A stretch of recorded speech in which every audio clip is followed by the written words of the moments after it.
মানুষের সবচেয়ে গভীর আবেগগুলোর একটি হল আমি প্রয়োজনীয় এই অনুভূতি। মনোবিজ্ঞান বলছে প্রয়োজনীয় বোধ করা মানুষকে শক্তিশালীও করতে পারে, আবার সবচেয়ে সহজে নিয়ন্ত্রণযোগ্যও করে তুলতে পারে। ম্যানিপুলেটররা ঠিক এই জায়গাটাকেই টার্গেট করে। তারা আপনাকে ভালোবাসা, যত্ন বা দায়িত্ববোধের নাম করে এমন এক মানসিক ফাঁদে ফেলে যেখানে আপনি ধীরে ধীরে বিশ্বাস করতে শুরু করেন আপনি ছাড়া তাদের চলবে না। আর এখান থেকেই শুরু হয় সাইকোলজিক্যাল ট্র্যাপ। এই ধরনের মানুষ প্রথমে আপনার জীবনে আসে খুব নরমভাবে। তারা আপনার কথা মন দিয়ে শোনে, আপনার কষ্টকে গুরুত্ব দেয়, আপনার সিদ্ধান্তকে সমর্থন করে। আপনি ভাবেন এই মানুষটা আমাকে সত্যিই বোঝে। কিন্তু মনোবিজ্ঞান বলছে এই প্রাথমিক অতিরিক্ত মনোযোগ অনেক সময় লাভ বম্বিংয়ের অংশ হতে পারে। উদ্দেশ্য একটাই, আপনার আবেগের সাথে সংযোগ তৈরি করা। ধীরে ধীরে তারা আপনাকে এমন সব দায়িত্ব দিতে শুরু করে যেগুলো আপনি নিজেই নিতে চান। তারা বলে, তোমাকে ছাড়া আমি পারি না, তুমি না থাকলে আমি ভেঙে পড়ব, তোমার কথাই আমাকে বাঁচিয়ে রাখে। এই কথাগুলো শুনে আপনি গুরুত্বপূর্ণ বোধ করেন, কিন্তু এই গুরুত্ববোধ আসলে একটি মানসিক জাল, যেখানে আপনার নিজের প্রয়োজন, সময় আর সীমা ধীরে ধীরে হারিয়ে যেতে থাকে। ম্যানিপুলেটররা খুব ভালো জানে যখন মানুষ নিডেড অনুভব করে তখন সে প্রশ্ন কম করে। আপনি হয়তো লক্ষ্য করবেন তাদের সমস্যাগুলো যেন কখনো শেষ হয় না। একটার পর একটা সংকট, একটার পর একটা কষ্ট, আর প্রতিটা ক্ষেত্রেই আপনি কেন্দ্রীয় চরিত্র। মনোবিজ্ঞান একে বলে ক্রাইসিস ডিপেন্ডেন্সি, যেখানে একজন মানুষ আরেকজনকে নিজের মানসিক বাঁচার উপায় বানিয়ে ফেলে। এই ধরনের মানুষ প্রায়ই নিজেদের দুর্বল হিসেবে উপস্থাপন করে। তারা এমন গল্প শোনায় যেখানে তারা সব সময় ভিকটিম। তাদের ভাষায় সবাই তাদের ঠকিয়েছে, কেউ তাদের বোঝেনি, শুধু আপনিই ব্যতিক্রম। এতে করে আপনার ভেতরে দায়িত্ববোধ জেগে ওঠে। আপনি ভাবেন, আমি যদি না থাকি তাহলে ওর কি হবে? এই ভাবনাটাই ম্যানিপুলেটরের সবচেয়ে বড় জয়। আরেকটি ডার্ক ট্রিক হল গিল্ট ক্রিয়েশন।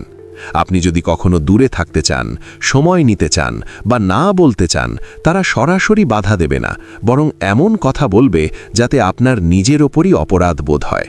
তুমি বদলে গেছো, আগের মতো আর কেয়ার করো না, আমি তো তোমার ওপরই ভরসা করেছিলাম। এই কথাগুলো আপনাকে আবার ফাঁদে ফিরিয়ে আনে।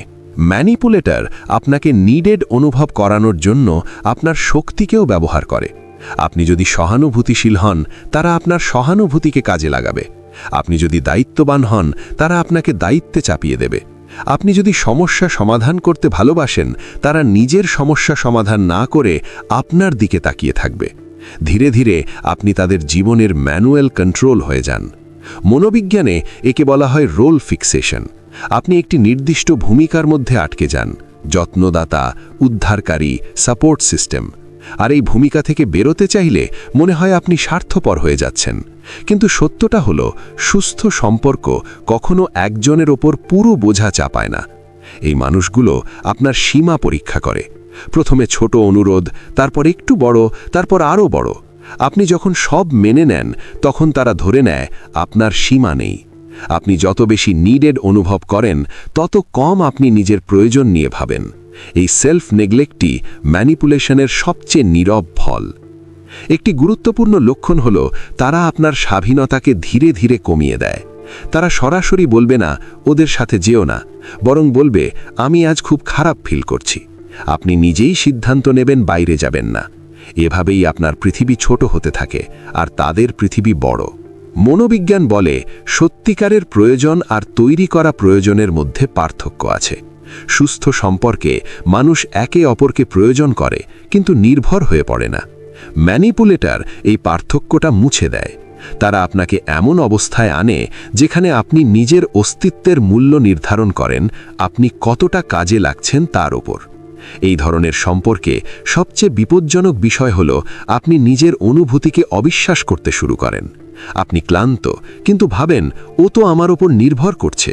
আপনি বিরক্ত, কিন্তু মনে হয় আমি না থাকলেও ভেঙে পড়বে।